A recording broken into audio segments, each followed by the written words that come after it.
Hey bestie, welcome to my slumber party. Thank you so much for returning with me to the Teyvat mainland. I know that was kind of a long journey across the ocean back from Inazuma, but it was totally worth it. The most important thing in this journey is the homoerotic friendships we make along the way.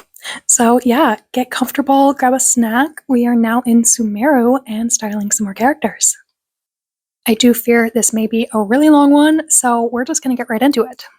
As I said, we are now west of Liyue in Sumeru.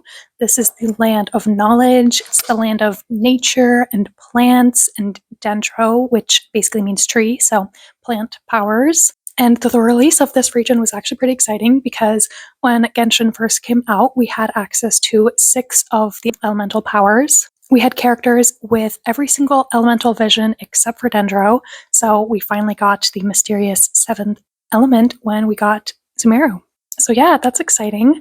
But even more exciting to me is the landscape of this nation and all the culture that we get here. I just really love this nation. So Sumeru, obviously the name for this region is based on Sumer, which is one of, if not the oldest civilization in southern Mesopotamia between the Tigris and Euphrates in modern day Iraq. Sumer is in the Fertile Crescent and was actually likely the starting point of the agricultural revolution. And they basically invented irrigation and cuneiform, which is like one of the first forms of writing. So it makes sense that this would inspire Sumeru, which is the land of knowledge and planty powers.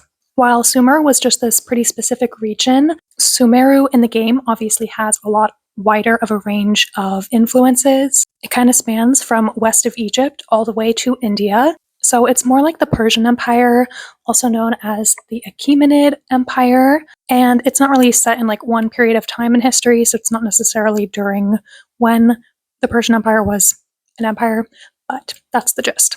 The general idea is Persia. And yeah, like I said, this is the land of knowledge. The god here is the god of wisdom.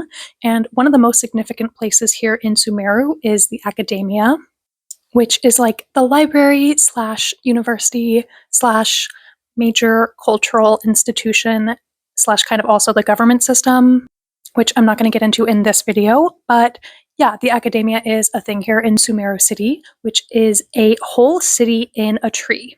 And I love this. I am literally obsessed with this. There's genuinely nothing I want more in the world than a city in a tree. And it is also just really cool to me because it kind of has Hanging Garden of Babylon vibes. Like this old wonder of the world was an architectural marvel, a feat that combined nature with human ingenuity. Like the Colosseum, boring. I don't care. I want to see the Hanging Gardens of Babylon. Alas, Genshin in my fantasy world is the closest I'm going to get. But you can definitely see the inspiration here, just like looking at this. It's a city of plants that like rises up above all the rest of the landscape, and it's also a marvel of human knowledge. Like, I just love this. It's also just very Tinkerbell, Pixie Hollow Tree to me, and I'm obsessed. Like, this is my fantasy dream world. A whimsical apartment complex with no rent, like, that's the world I want to live in. Also, you are really one of my besties. If you remember the Pixie Hollow tree when it used to look like this, like I actually used to have this vest with this tree on it when I was a kid. A little bit of lore about myself. I was genuinely so obsessed with Tinkerbell when I was a kid. Like, I don't think I can say that in a way that states just how obsessed I was. But yeah, I remember growing up, my mom told me that she would like get the tree painted on my wall. I don't know if she was planning on like hiring a professional painter or like what the plan was there, but yeah, that just never happened. Anyway, the tree is just so beautiful. And it also kind of looks like the inspiration for another special tree, which we see in Genshin when we first arrive in Sumeru after inhaling some hallucinogenic incense. But after that little event, we wake up in Gandharvaville, which is like a quaint little town on the edge of the Avidia forest.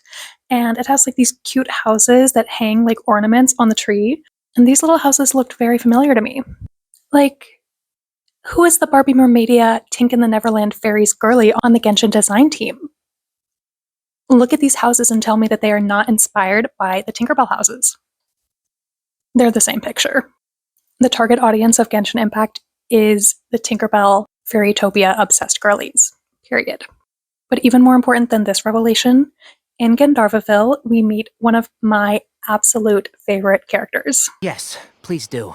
If, on the off chance, Farbode simply enjoys having little imaginary fairies dance before his eyes, then we'll just let him be.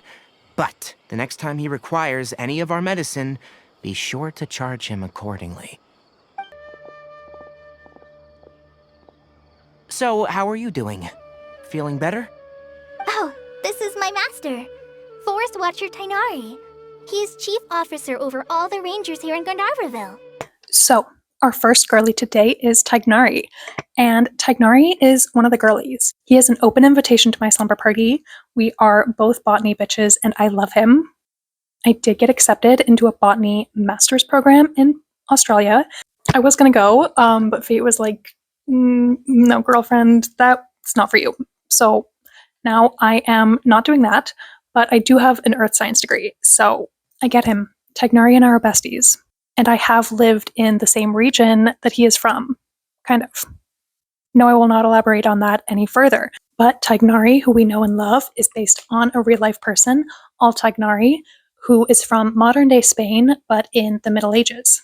He lived from around 1075 to 1118-ish, but his birth year is unknown. So I'm assuming he was probably born in like 1060 or something, at least, because then we know he's active after that time. So, giving him a couple years to grow up and whatever. But Tighnari is his last name, which means from Tignar. He was from a little village called Tighnari in Granada, kind of like Ella of Frel from Elle Enchanted. Like her last name is of Frel because she's from Frel, not like her last name is literally of Frel. Yeah, you know what I mean. But yeah, there is even a road that still exists today, which is named after either the old village or it could actually really be named for him. But apparently it leads to the farmhouse where he was born. So I think that's kind of cool. Now, what is the importance of this random man, and why would a Sumeru character be named after him? Well, Tighnari was a botanist and a physician, and he also did a little bit of poetry. And a crucial piece of background information on this situation is that when I say Middle Ages Spain, you should not be picturing medieval Europe. This is the Islamic Golden Age. We have the first modern surgery. We have the father of rationalism. We have a lute playing in the garden for a noble lady. I just added this because I love the colors and the details and everything. I just think this is a good picture. Anyway, we are not in the country of Spain. We are in Al-Andalus. So basically, there's a lot going on politically during this region, but the first dates that we know of Tighnari existing is 1075. So at that time, Al-Andalus is broken up into like a lot of little kingdoms, principality things called taifas, which are Muslim ruled, and basically the majority of the population is Muslim at this time. So Tighnari is from the taifa of Granada, but about a decade later, there's a big change. I guess some of the rulers of these taifas were pissing people off a little bit, so the Almoravids are welcomed into Al-Andalus in 1086 because the people did not like their caliphs anymore. And the Almoravids are also Muslim, so they are like culturally aligned. So yeah, during Tighnari's youth, it was the taifa situation. And then I'm assuming he was probably already at least like 20 years old in the 1090s when the Almoravids start to come over and establish a more centralized rule. But before that, Tighnari actually moved from Granada to Almeria because apparently he didn't like Granada's caliph. And in Almeria, he's able to work at the palace. So this was the Garden Fortress. This is the Moorish palace Alcazaba on the southern coast of Spain, and they actually use this place for Dorne in Game of Thrones. But this is also, just like Tighnari, working at Pardis D'Hai. Like, he spends most of his time in Gandharvaville, but he does come here to work in the greenhouses sometimes too, and this is also just a beautiful garden palace place. But after that, he went on his pilgrimage. So Tighnari is Muslim, and going to Mecca, the Hajj, is, one of the 5 pillars. But it's also super interesting because Tighnari actually was originally Arab himself. His family was a tribe of Banu Murrah people, originally from central Saudi Arabia. And when I say tribe, I don't know what you're going to picture, but they were a noble family. They were like wealthy and prestigious and everything. And not to get too much in the history of all of this, but I thought this was actually just super cool. The Banu Murrah tribe is a subsect of the Ghatafan tribe, which actually fought directly with Muhammad in the 600s. But yeah, then all Tighnari's people move to the Iberian Peninsula sometime in those next 400 years, and then all Tighnari goes on his trip. And this part is important. Like, this is the main event of this guy's life. All Tighnari gets to see all of these cool new things on his travels.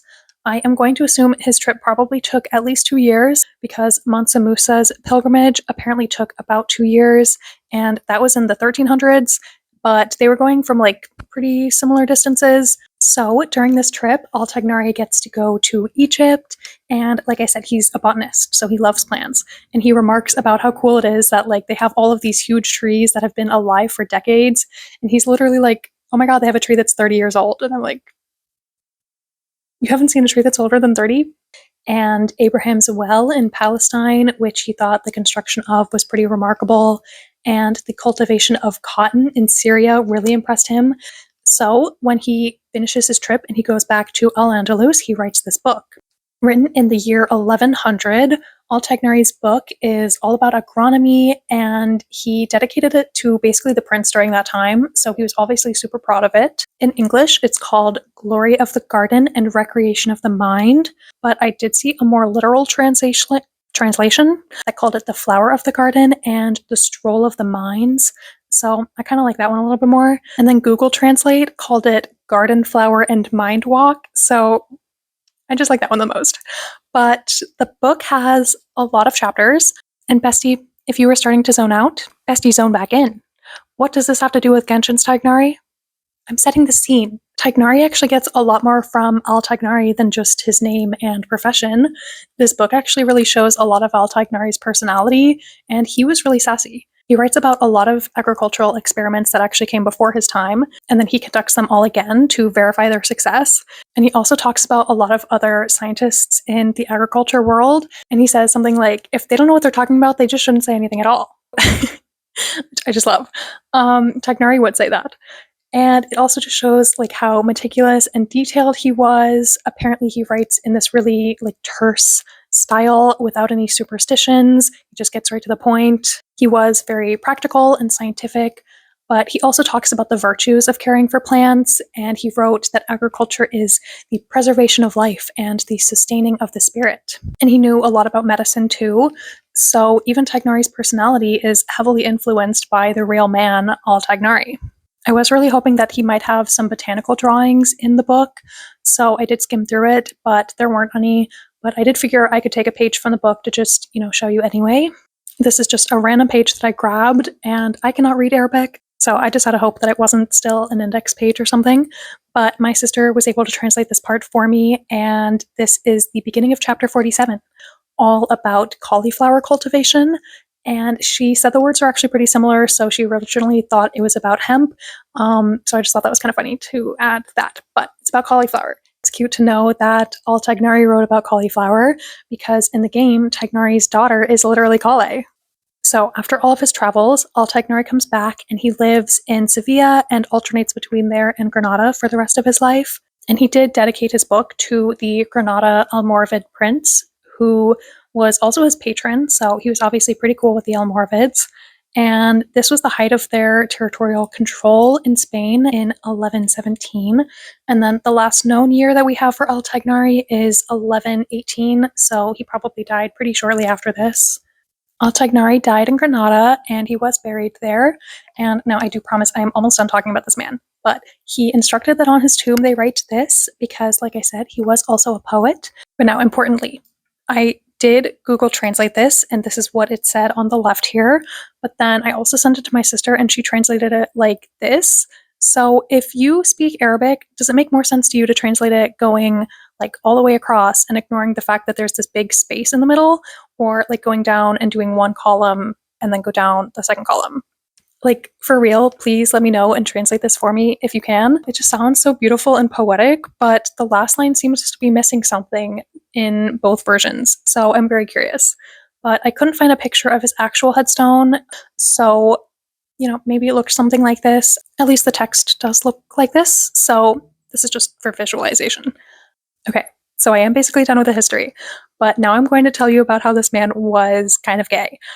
Homosexuality was actually pretty chill in Al-Andalus during this time period, at least before the Almoravids came over. So during Al-Tighnari's youth, he grew up in a chill homosexuality environment. It wasn't like an identity. Nobody would call themselves like a homosexual or a gay man or anything, but it was generally pretty tolerant of homosexuality in men, at least like recreationally. But yeah, I bring this up because I found this poem that Al-Tighnari wrote. I found it on a fully Arabic website, and I cannot read Arabic, so I did have to use Google Translate. So again, if you speak Arabic, please let me know a better translation for this. But this is the best I got. Pour a raging passion into my heart and creep into my body a constant worry. In a dark-skinned, tame Shaden. I don't know what the fuck that means. I'm sorry if that is racist. Anyway, moving on. My tongue is always remembering him. Bro. The fate of Naaman when he walked and what he might do to the healer. Naaman is like a biblical story that just tells you to be humble. His loss is a softness that is palpable, and his heaviness is a turbulent weight that is wavy. Question mark about that part. As if the water of beauty on his cheek was wine that the mixer had stirred up. What is his garment is his face. The inside and the outside are similar. Do not compare him to the moon, this one with a clear face and this one with a simple face. Like, dude, you're saying that your bestie's face is prettier than the moon? That's my takeaway from this. Al-Tighnari was writing gay poetry about his bros, and history almost forgot about this man until 2 years ago when he was immortalized forever in the video game Genshin Impact as a gay fox boy. Okay, so I'm done talking about the history. Let's talk about fashion. Sweetwater mushrooms proliferate very rapidly during the rainy season. Much like these fungi here. On second thought, perhaps these are multiplying a little too fast.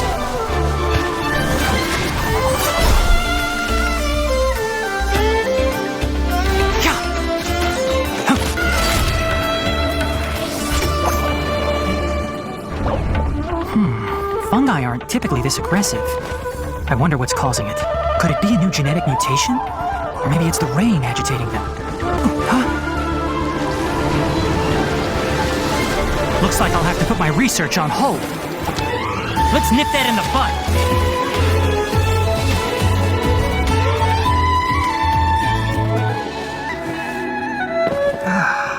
bud. So that was a hallucination. Has a slightly bitter taste and a distinctive scent. Toxin is mild, but alters the perception of one's surroundings. The book Tighnari has written is a field guide to rainforest life, and I think he's written like a couple of other books, or he just has editions of this book. He did study at the academia, and he is like super smart, and he was offered a different job, but he doesn't really care about like a fancy title or anything like that. He just wants to be out in the forest studying plants. He is basically a forest ranger, and his outfit is pretty practical for that purpose. He has like these nice boots, but he does also have like a lot of really decorative accessories, so he's kind of wealthy too. His outfit definitely has a lot of historical inspirations, but like the boots are pretty modern, and his shirt is literally a hoodie. I'm sure it comes from actual historical garments, like this piece here is called a jalaba. I was actually really excited to find this picture because this guy was actually from the Almoravid dynasty. So this could actually have been something worn by Al-Tighnari the man during his time. But since he was from like a wealthy family, it was probably something a little bit fancier, maybe like this here with the gold trim around the sleeve. And Tighnari also does have that sash piece. And then his pants are sarawal pants, as they're called in North Africa, or in Turkish they're salvar pants. I called Tighnari's top a hoodie, not like to be disrespectful or anything, but because he does have the metal grommets for the hoodie strings, which the jalaba does not have. And so it is literally a hoodie with historical attributes. So finally, for his closet in my fantasy modern world, he did go to the academia, so he is an intellectual. He has a kind of, academia with a C style, but not like dark academia or light academia. It's more like what I'm going to make up right now and call ornamental academia, like embellished academia. It's got the sweater vests and the cozy sweaters, but with a lot more color and vibrancy and patterns. And he has a fun time with his necklaces and accessories. And I really love this picture. Just a lot of, jewel tones, Also, I think he would love a pair of pants with a bunch of pockets. Sonnen pockets were invented just for men in the 17th century. So, in my modern world, Tighnari has pants with a bunch, and he can just put a mushroom in every single pocket. And then he has like his little leaf earring, and he also decks out his blazers with all kinds of pins and buttons, and maybe dried flowers that he pressed too. So, like I said, he is wearing a hoodie, and I would definitely give him a Baja hoodie because, I think the patterning would really suit him nicely. They do also have a hippie reputation, and Tighnari would, period. I also love some patterned tops, like both of these for him. Maybe he could pair this with like a nice pair of overalls like this. I also think it'd be really cool for him to mix a nice kurta like this with a pair of jeans or even like these pants. I think that'd be super interesting. So, like I said, a lot of patterns, mostly like floral patterns. I also really like this moth shirt, or even kind of more abstract patterns work too. And then paired with pants that are in a bright color or pattern. I really love these pants with the pattern just like within the pleats. I think these are so cool. I actually found a lot of really cool new brands, or like new to me designers, while researching for this video. So I will link some of them in the description just in case you are a fashion girly and you want to check them out. I did steal some of these pictures off their Instagram. Like this one is from Anouri, which is a sustainable Moroccan brand. And they like repurpose these old vintage rugs and make them into these matching sets. And I just really love that. I think that's super cool. I think Tighnari would also be all about sustainable fashion and, reusing things and making them into something new and giving a new life to it. He needs a little purse thing like this when he goes out for a walk in the forest and a good pair of boots. And I love these pants. I think the way the design and the embroidery work together is just like so interesting, and it kind of looks like tree bark to me. So I love these. So, elephant in the room that I have not yet mentioned, Tighnari has giant ears. I definitely remember the first time that I saw Tighnari. I was just like, what? That's too much. Other people like thought his design was too much, or like they were paying attention to what he was wearing, and I was not. I genuinely do not even remember seeing his outfit. Like I saw the ears and that was it. But yeah, he is basically a fennec fox. He is from a race of people that originally came from the desert called Tighnarians from Tighnar. But that was like a lot of generations ago, and I think their race of people has kind of died out now. People aren't really like used to seeing Tighnari around. They think he's like very novel. So I think it's really sweet that his parents would name him Tighnari and, honor his heritage. When they lived in the desert, Tighnarian's hair and fur was light colored. That would like better help with heat resistance. But now that they live in the rainforest, they've adapted to having darker green fur. I know this dark fur has given some Tighnarian descendants a particularly low heat tolerance, and Tighnari basically passes out every single time that he goes into the desert. So, if you noticed on Tighnari's gloves, he does have these little paw finger pads.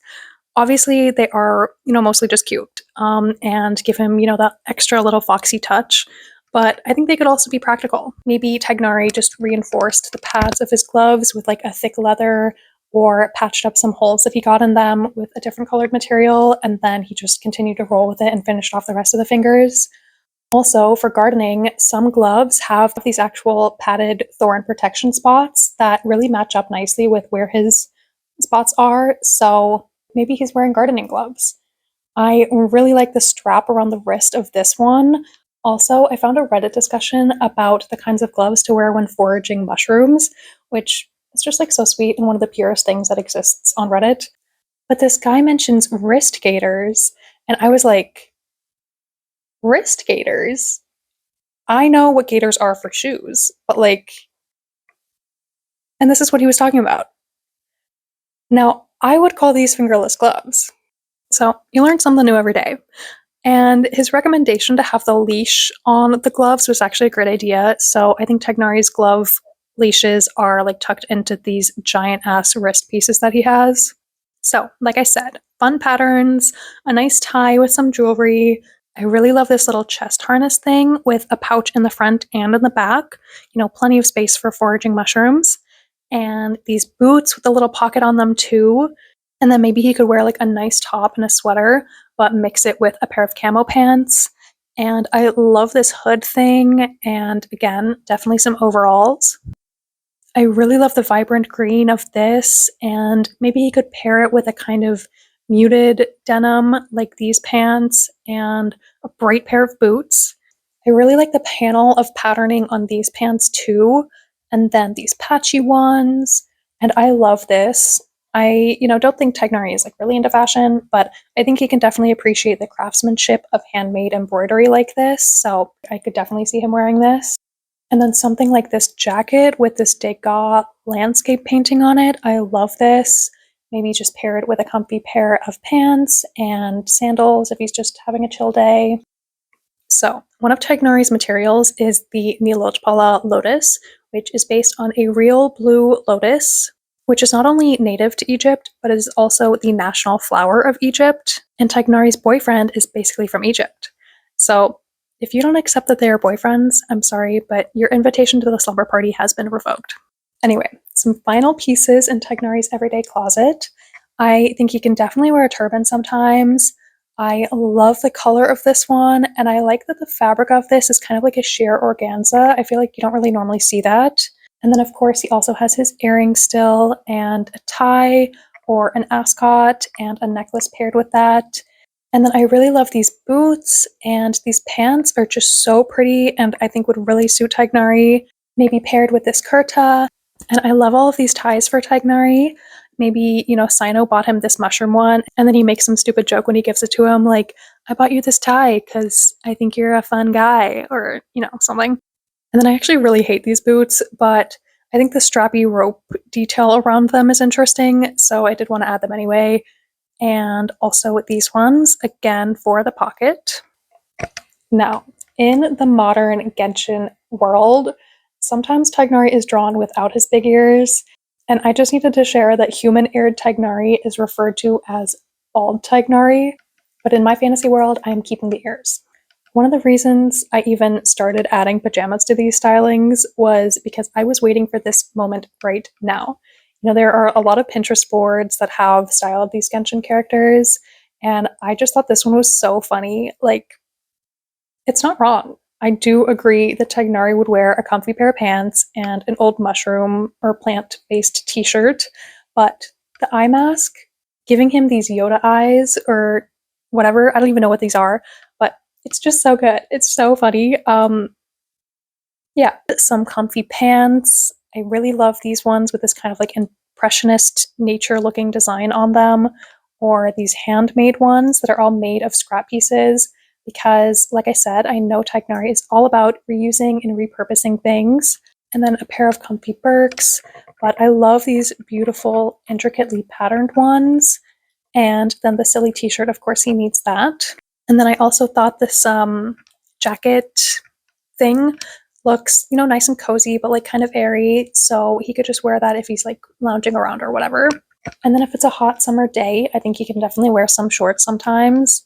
And if he's outside gardening, it's very important that he has a sun hat. I think it'd be so cool for him to have basically a forest ranger hat, but it's in a fun pattern and like the woven sun hat kind of material instead of that, heavy felt.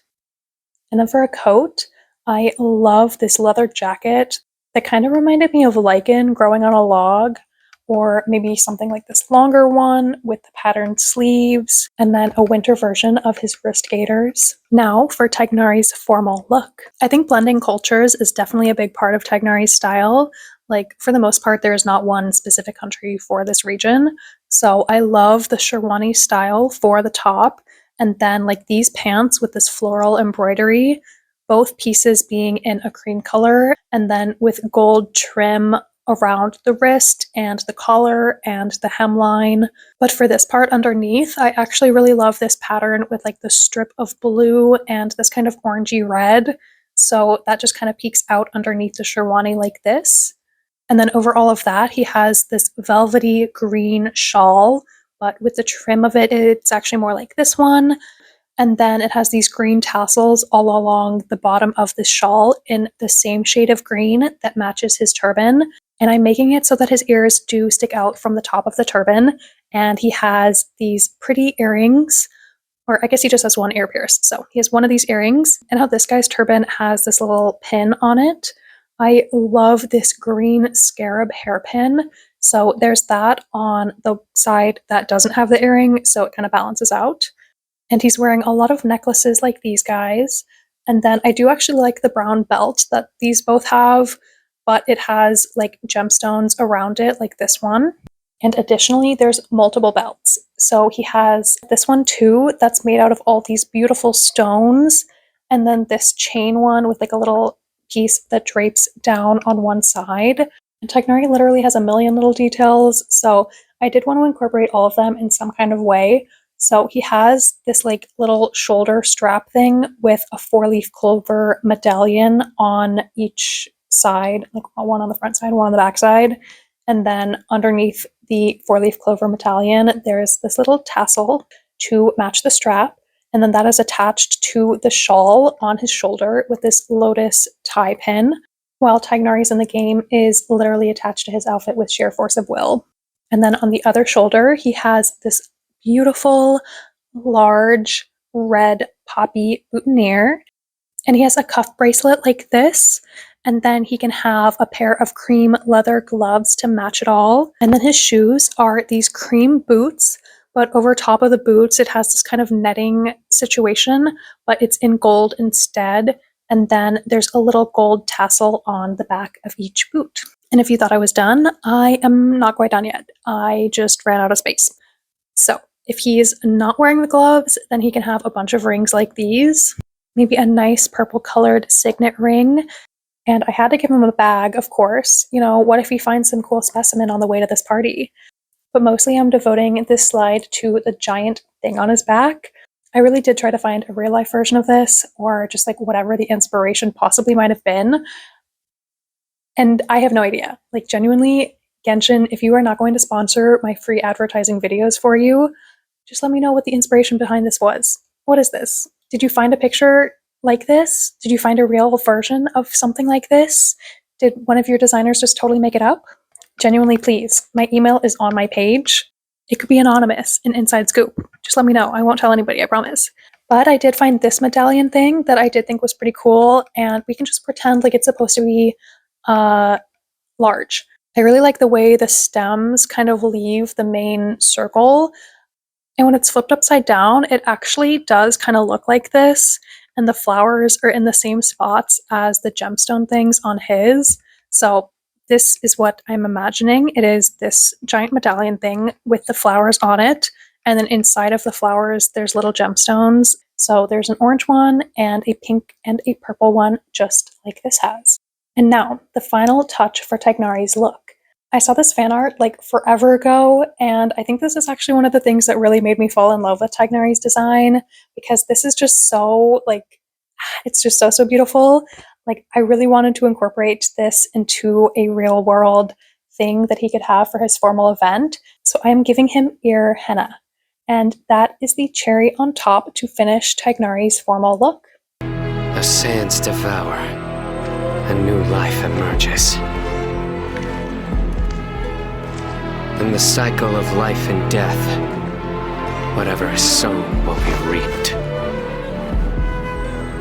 And when the moral order is disrupted, judgment will come swiftly. Every soul will be weighed.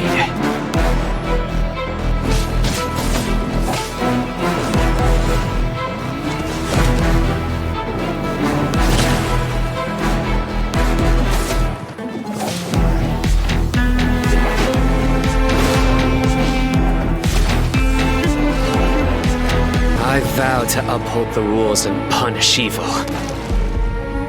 No matter how arduous this path may be, I will follow its course to the end. Through me, justice is served!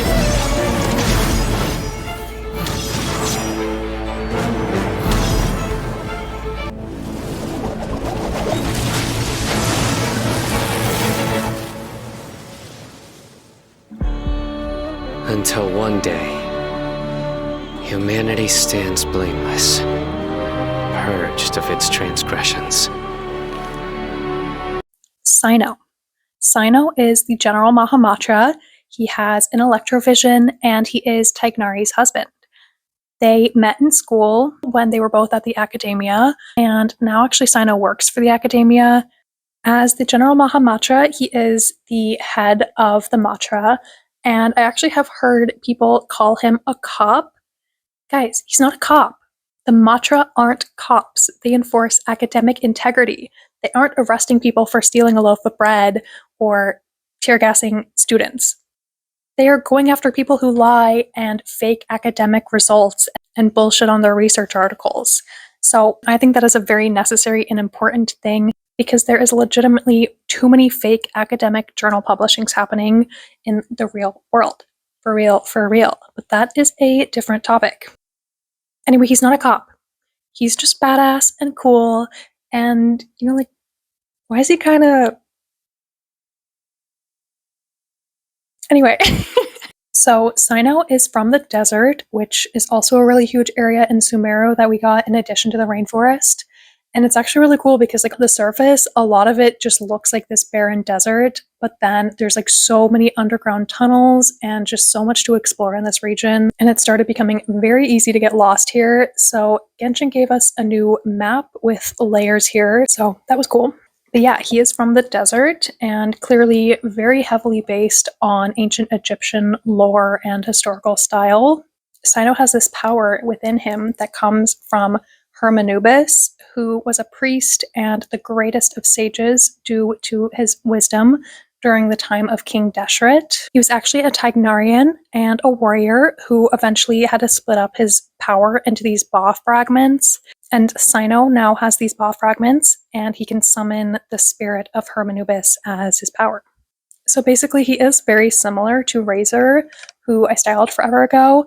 They're kind of both dog boys with this claw-like electro attack, but Cyno is a lot stronger and way cooler and is smart and actually talks like a person who can speak a human language. But yeah, obviously Cyno and Hermanubis in the game are based on Anubis, who is the Egyptian god of the dead. He's not like Hades, he's not in charge of the underworld, he's just in charge of the passage from life to death. So he's more like the Greek Thanatos, even though obviously Hermanubis' name also comes from Hermes.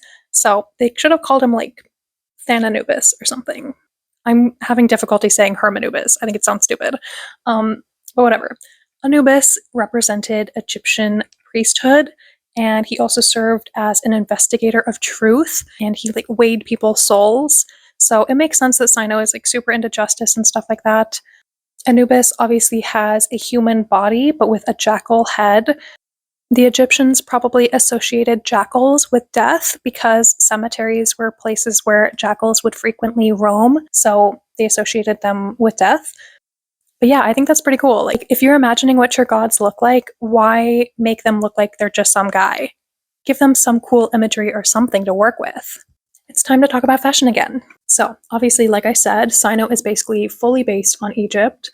A lot of the other characters from Sumeru blend cultures from the general Persian region, but Cyno is fully ancient Egyptian and a little modern because they did give him a pair of biker shorts. So, in ancient Egypt, the fashion was pretty simple, not a lot of sewing going on, mostly draping and tying a garment around yourself.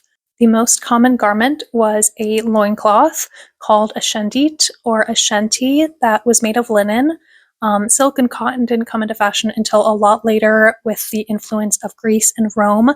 So if you were lower class, it would be a really coarse, thicker linen. But if you were wealthy, it could be a really high quality linen and it would be really sheer and a softer fabric. And modesty was really not what they were going for. Women's dresses would also be linen, and wealthy women's linen was so sheer, you could just see right through it. Or they also had these beautiful beaded dresses like this dress, which is just so cool that we have this surviving today. It's from literally 4,500 years ago. But that is mostly just for the upper class. They even had some shawls made of leopard skin, and it could be beaded and embellished and everything as well if you were literally in the 1%. So if you were a lowly peasant like myself, you would just be wearing the shandit. And fashion wasn't really gendered, so men and women would both be topless, wearing this knee-length wrapped skirt. And, I saw a lot of things referring to the shandit as a kilt. And now, besties, words do have meaning. And this is just not a kilt. A kilt is a very specific kind of pleated skirt with a tartan pattern, and the pleating and the fabric is what makes it a kilt. You can't just call everything a kilt just because you're scared to say a man is wearing a skirt. Skirts are not inherently feminine. And a kilt is a skirt. That definition using the word resembling is such bullshit because a kilt is a skirt, and a shanty is a skirt. Do you have a problem with that? God, get over yourself. Holy fuck. Anyway, during the Middle Kingdom and the New Kingdom of Egypt, fashion did evolve. Styles started to become a little bit more distinct between the genders, and they did start to pleat the shanty in a different kind of way than a kilt is pleated. But they got a little bit longer as well, and they paired them with elaborate belts, and they had tunics now with sleeves on them that are in this nice, beautiful, open bell shape. And I just wanted to share this picture because just look at this man. He may be from thousands of years ago, but this is the most just some dude looking guy. Like, you cannot tell me this man is not from the year 2022. This is the kind of guy you see at a house party wearing nail polish, and I'm sure he's going to tell me about the band that he's in. But yeah, in addition to the clothing, they did have some fancy headpieces. Like, this is very iconic when you think of ancient Egypt, of course, and it's called a nemes. And then in the game, we have King Deshret, whose name comes from the red crown of Lower Egypt, which were made out of reeds or flax, and Desher is actually the word for red. So this crown would symbolize a pharaoh's authority over Lower Egypt, and then later on it gets combined with the crown of Upper Egypt that looks like this. But obviously those are just for the head guys in charge. Everybody else didn't have that, but they could have, simpler metal accessories for their hair, something like this, or, woven or braided into their hair. And it seems like the vast majority of people had shaved or really closely cropped hair, which, probably would have been a lot more comfortable for the heat of this region. And priests actually would shave their whole body to show purity and devotion, but people would wear human hair wigs in place of natural hair, and that just also would have been a lot cleaner, and it would have prevented from lice and stuff. So, Cyno bald theory confirmed. Cyno wears a wig, confirmed. But yeah, Cyno's hair is white, so I guess that is better for heat regulating. Like, how nuns in hotter climates wear white instead of black, even though he does put that heavy-ass black headpiece on anyway. But yeah, also mustaches were really popular in the Old Kingdom, and I think it would have been kind of cute if they gave Cyno a little mustache. I guess it would have been white too, so maybe that would be a little bit weird, but I think it would make him look a little bit more grown up since he is so short. So, since the clothes were pretty simple, they did go all out with the accessorizing. They had beaded belts and necklaces and rings and earrings, and everybody wore jewelry. And a lot of people had these individualized, one-of-a-kind signet rings that could even be used to sign their name. Hence, signet ring. Jewelry was even buried with people when they died, so it was a really close and personal thing. You couldn't just take somebody else's jewelry after they passed away. Museums. Jewelry was made of all kinds of stuff, gold, copper, and tin primarily, but also glass, beads, and gemstones. But rocks, bones, teeth, shells, and pottery were all pretty common for lower class people. Most people in the Old Kingdom went barefoot, and Cyno is barefoot as well. Sandals would become popular a little bit later on, made of wood or leather, and for priests, they would be papyrus. And they could even be really embellished, like these beautiful sandals here. But we do also have this metal pair of sandals surviving, so I think these are super cool. Maybe, not really comfortable to actually wear, but finally, some people did actually have tattoos back then. The earliest known tattoos are from the Nile River, so it tracks that Cyno has a tattoo around his arm. So for styling Cyno, he doesn't have a lot to go off of. He doesn't wear a lot of clothes, but he is basically a Rick Owens model. So, whatever this little ultra mini crop top is, he can have that. and a lot of tank tops and sheer low-cut casual tees. And then he can definitely wear a lot of accessories and like a fancy necklace with them, or even, just like a dad hat like this. And then some shorts like these, or these more interesting gold patterned ones. So his look is mostly like a sheer tank top with some Bermuda shorts. But I also really like this, which I'm pretty sure is a skirt, but it's like in the style of basketball shorts. And I really love this cross-draped top situation with these pants and a pair of these Rick Owens sandals. And I do like this tank top for like the sheer tan fabric of it, but I just absolutely fucking hate this stupid pocket. Like, for what? Why put that fuck-ass pocket there? Nobody can put anything in it, and it doesn't look good. It just serves negative purpose, and I hate it. So imagine this without a pocket. But I love this dress. I think this would look really good as just like a top that Cyno could wear with a pair of baggy jeans and a simple necklace. Or maybe this top too, paired with pants like these with these like extra flap things on the side. Maybe if he needs to wear a shirt for some reason, he can just like throw a t-shirt over his sheer tops, but that's like worst case scenario. Otherwise, he is serving cunt like this. I also really like these pants with this skirt like overlay, and this, which is a skirt, but it's like androgynous and kind of looks like Bermuda shorts. And then I know he doesn't wear shoes, so I thought it would be kind of funny to give him these. They're like funky, not really a shoes. But then he does wear a lot of bangles and rings and necklaces and maybe a cool belt buckle like this. I don't know. This kind of reminded me of Cyno's outfit, so maybe he can wear this if he's going to the club or something. I don't know. And then maybe this is his outfit for like giving his dissertation or something, or whatever he had to do at the academia. Now, Cyno is not all serious, scholarly judgment enforcer dude. He's also kind of a goofball, and he's obsessed with Genius Invocation TCG, which is just Genshin Impact, the card game. It's literally the card version of the game within the game, and all of their characters have their own cards and can play as themselves, and you can compete against them. It's fun. I really like it. I think it was a great addition to the game, and I really love the art style of it a lot. But yeah, that's kind of Cyno's thing. Also, one of his materials is the scarab, which, okay, I literally just learned this by playing the game. Like, I saw the beetles rolling around their balls, and I was like, wait, for real? Scarabs are literally a kind of dung beetle. If only they could help us to make snow boys in Genshin too. Sand boys? But yeah, they are a big thing in ancient Egypt. They represent the cycle of life and death and rebirth, since they would roll their poop balls up a hill, and Egyptians thought that this was kind of reminiscent of the sun rising, and they actually credit the scarab for bringing the sun into being. So by wearing a scarab amulet or ring, you link yourself to the rebirth of the sun every day. And priests would use these amulets for blessing and protection for the royal family. But back to the clothes. I actually really like the idea of him having a dark top situation with white pants. Since, his hair is white, it kind of has that balance, But it works this way too. I think if this top just ended here, like a mini crop top, this would work really well.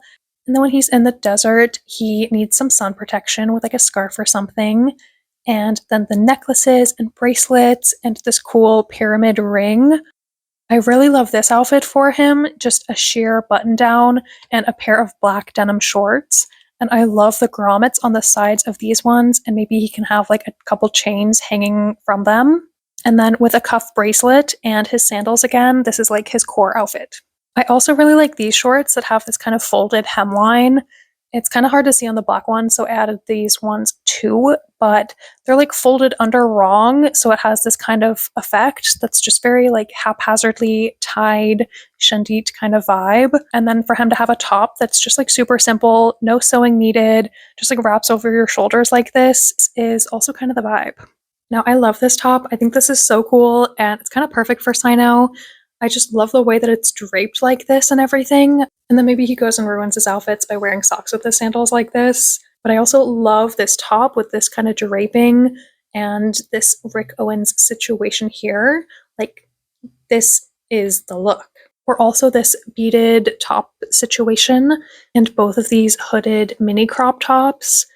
And if I haven't already had enough Rick Owens on here, here are just a few more. Just this like super drapey t-shirt and these shorts, or this androgynous dress situation.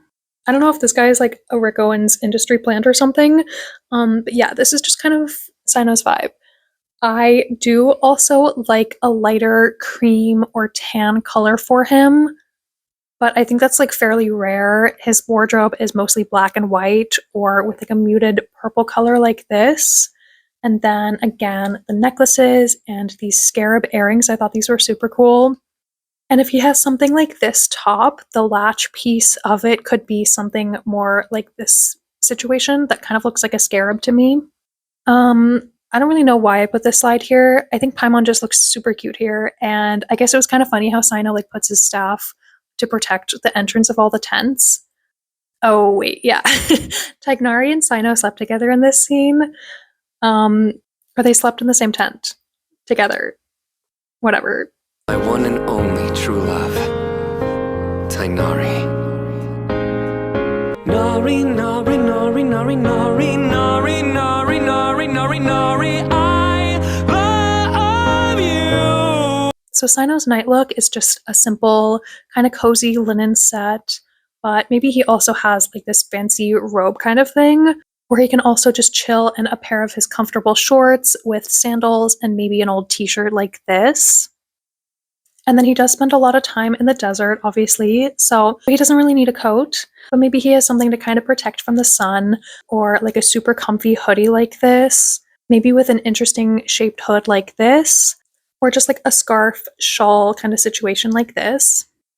So naturally, for Cyno's formal look, I was inspired by Cher. I mean, they both have four-letter C names. It just makes sense. But for real, no, that was not the inspiration. It's just so iconic, so I needed to mention it. But also, this Rick Owens piece, like the boxy, futuristic looking Nemes, it's just so good. Like, Rick Owens is really into ancient Egypt.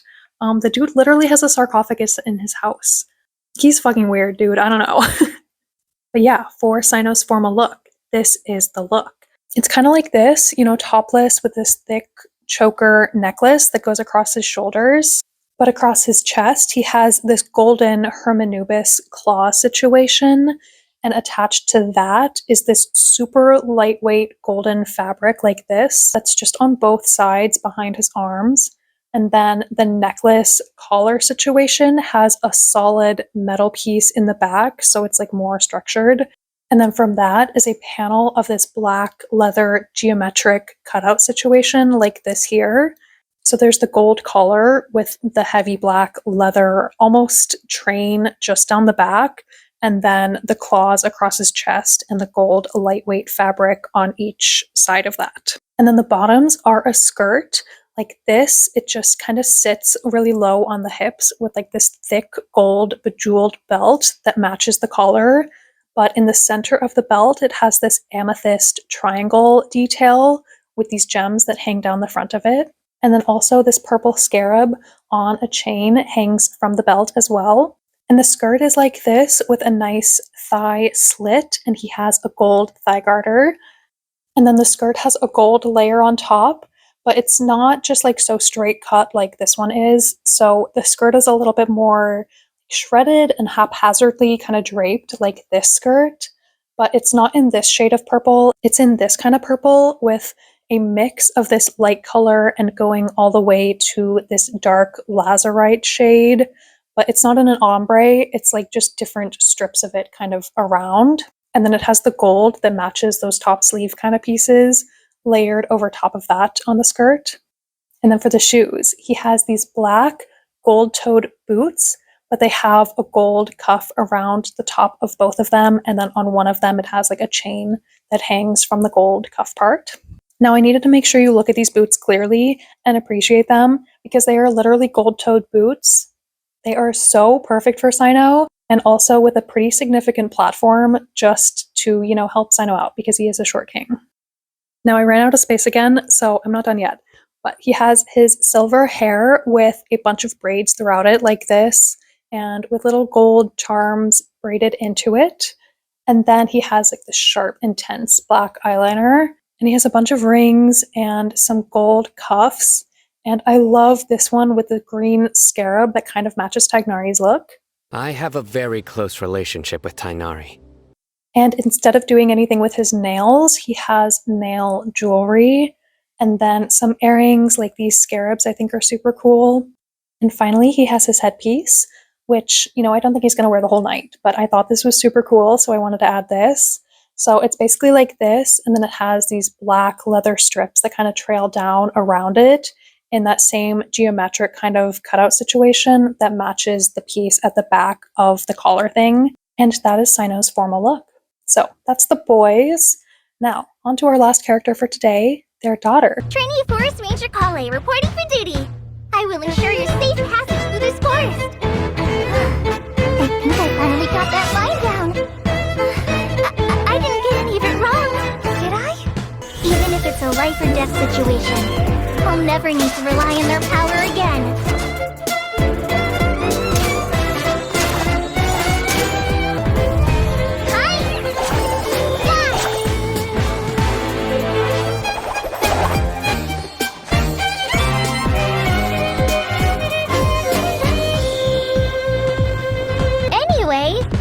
You two know Amber, right?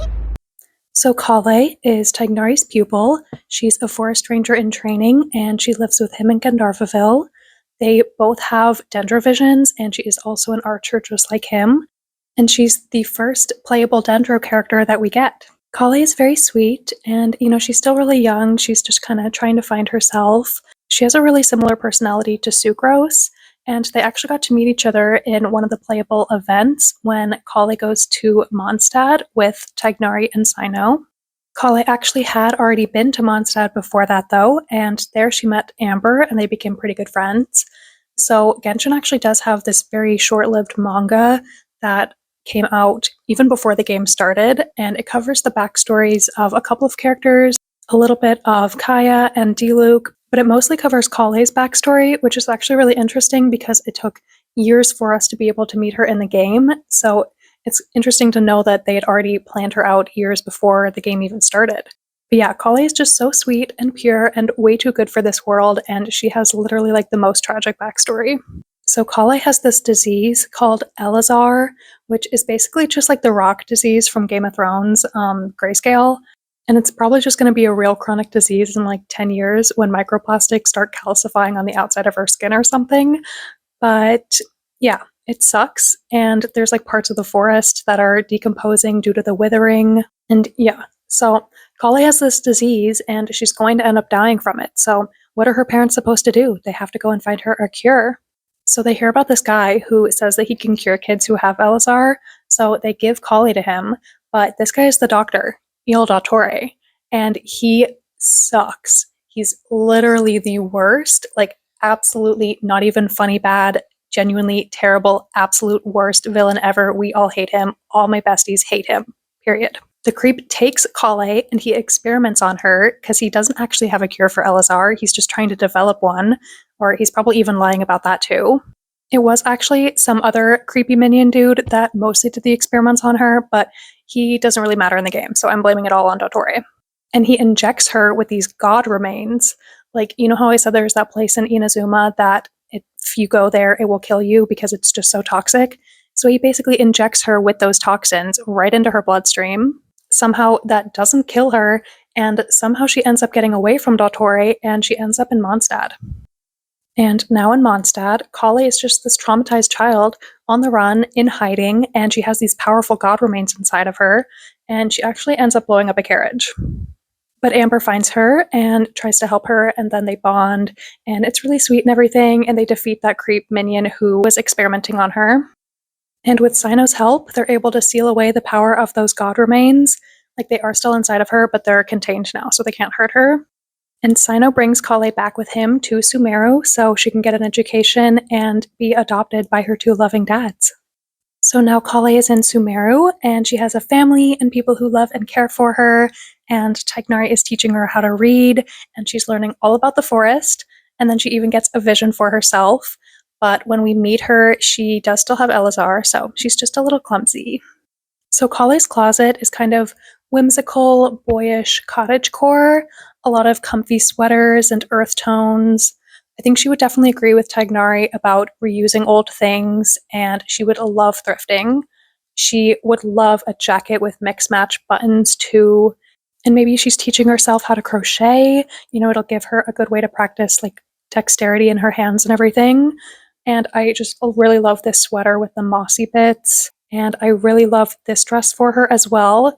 Maybe she could like pair it with a pair of cute tights underneath, and then these like chunky socks and these boots. And maybe she makes herself a little necklace out of random tchotchkes that she finds and some dried plants. Also, I really love this look for Collei with the big shirt dress thing over the pants. So again, just a big shirt over a maxi skirt. I think this is really perfect for her.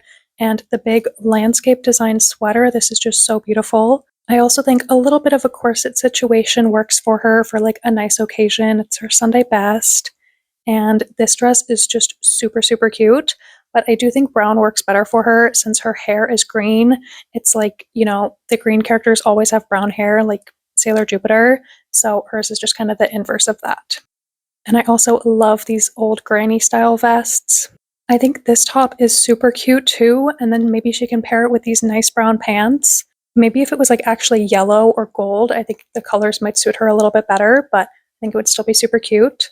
And, just more comfy sweaters and this extra long shirt, but just with like a bralette or something underneath this one because that's a little bit low cut for her. And I do think these shoes are kind of ugly, but I think they work for Collei and I think she would like them, and that's what matters. I think they'd be a great pair of hiking shoes, so when she's out patrolling the forest, she can definitely wear them, and then she could maybe add a little charm to the back of them. It actually does really bother me that they gave Collei high heels in her design. Like, more than anybody, Collei deserves flat shoes. She's already been tortured enough by Dottore. Do not make her go out and patrol the rainforest in these stupid open-toed high heel boots. So I love this artwork with these better flat shoes. And I also think it's really cute that they gave her hair in a ponytail like this. I think this suits her nicely. Also, you may notice that Tighnari does have all of this scarring across his shoulder because he was struck by lightning in the game. And it's his own damn fault for wearing that giant lightning conductor on his back. Yeah, I am victim blaming. The actual perpetrator did nothing wrong ever in his life. Moving on. So, like Tighnari, Collei is definitely going to be out working on the garden, and she needs a good pair of overalls like these. Maybe she can wear a comfy sweater underneath them, and maybe they have Shrek on them because that makes me laugh, and Shrek as a movie does exist in my fantasy modern Genshin world. I also think she would probably have some hand-me-down jeans from one of the boys, and then she can like customize them and make them her own with some patches on them. And she does also accessorize, but maybe not as much as the boys do. Maybe some arm warmers or a headscarf and a few rings. And then she definitely has a friendship bracelet with Amber. And then when she meets Yoimiya, she's definitely going to have a friendship bracelet with Yoimiya too. I also really love this weird dress. It kind of has like overall vibes, but in dress form, And this hat reminded me of her little guy plush thing. So I added this as well. And she has to have this bug bag. Like, this is literally perfect for Collei. She needs this. And I did say she needs flats, but if she really wants heels, like, this is the most I would style her in. I think even these ones are a little bit much, but they're both cute for her. I also really love this, whatever this set thing is. And she can pair that with some chunky brown shoes and these slouchy leg warmers. And this look, I love this cute little cat face bag. I think Collei would definitely be able to make something like that for herself. And Collei could also make herself a skirt like this. This girl made this out of old Adidas sweatpants, and I'm obsessed. I think that is so creative.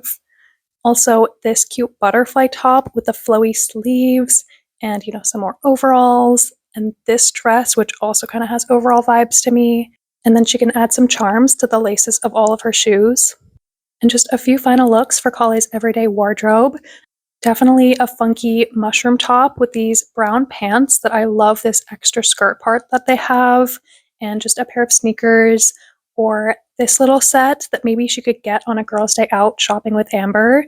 And I love this sweater and this knitted leaf detail on this top. and then, some hair wraps and a nice bag like this. And I just added this look because I like it, and it's not so much like Collei now in my Genshin modern setting scenario, but maybe when she's grown and she's going out to a picnic with her friends after work, she can wear this. Now, Collei's lounging pajama look is pretty similar to the boys, just a comfy pair of pants and a shirt. Maybe she has some slipper boots like these I think are super cute, and these little mushroom slippers. But I know Cyno would make sure that she has a good sun hat to protect her and the back of her neck. And thanks to the manga, we know she literally does have this hat for the winter. And I think she would be a girly who likes to wear vests, so something like this is perfect for her. And then she needs a winter coat with little ears on them so she can match her dad's, but more like pointed ears rather than these rounded beer-like ears. And Cyno probably bought it for her so that they can both have jackets with ears on them to match Tighnari. And then these are just some looks I would give to a more grown-up Collei, or maybe if she's going to a party or something, she could have a cute little dress like this with these heels and the stockings. I love this. And I also really love this butterfly necklace and this little crop top with the knitted sleeves. So for her formal look, after she gets all ready, I'm sure the boys are going to want to take a million pictures of her. And I just love this. I think this is so cute and she's so precious. So I kind of wanted to give her something like this Zendaya look, but I think it is a little bit too grown for her. So maybe she can have this in like 10 years. Something like this would definitely suit her more and is kind of perfect. But I do want to give her something that matches her design a little bit more. And since her hair is green, I do think brown is definitely more her color. So this is the formal look. She has a brown dress that has this beautiful beaded lace here in this deep V, but the straps are actually more like a halter like this around her neck with a golden choker. And then there's a couple more necklaces layered on top of the dress. And then the V doesn't actually go down quite as far as this. Like, this is literally to the belly button, but hers is just going to go right above her waist. And then around her waist is this thick woven belt, kind of like this here, but a little bit more straight across and actually in a dark brown color. So the dress is mostly like this, but a little different around the neckline. And then the bottom actually flares out into this full skirt like this, and it ends just an inch or so above the floor. And then also like this, she has a beautiful dark brown, almost black shawl that matches the color of the belt with this gold trim. But the shawl actually has little wristlet pieces, like a ballet veil kind of situation.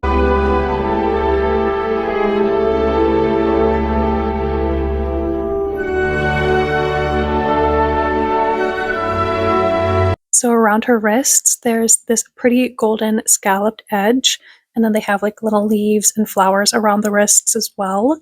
And then her nails are done like this in this kind of color palette and with this shape. But I love the little butterfly and the mushrooms on these ones, so she can have a little bit of a mix between the two. And this mushroom ring is super cute, and also this butterfly ring and the gold one too. And then she has these gold earrings, but inside the earring, there's this little pomegranate seed looking gemstone that dangles like in the center of the earring. And then her hair is kind of like this, but actually even a little bit more simple. Just like the long mullet part of her hair is in a braided bun at the base of her skull. And then the shorter bulk of it is like loose around her face, but a little bit pinned back with just a leaf hairpin like this. And then also a little golden twig hairpin like this one too. And then I love this bag. I think this is super cute, and the shape of it is just super unique. And now for the shoes. Of course, she has these Jerry Edouard boots. I love these boots. I actually got this picture off eBay, so they are for sale. They are only $2,500 or best offer. But yeah, I think a nice light brown for the boots that actually matches her skin tone and looks like she just has the flowers like growing on her legs. I think that would be so good. And then I didn't really want to give her any makeup. I think she's not really much of a makeup girly, but maybe she has a little bit of mascara and eyeshadow, maybe some glitter around her eyes and some lip gloss for this event. And that's all she needs. And she looks so beautiful and pretty, and that is her formal look. And finally, I can give my voice a rest. This is the end for tonight. I have no idea how long this video is going to be, but I know it's going to be fucking long. This is certainly the most amount of slides that I've had.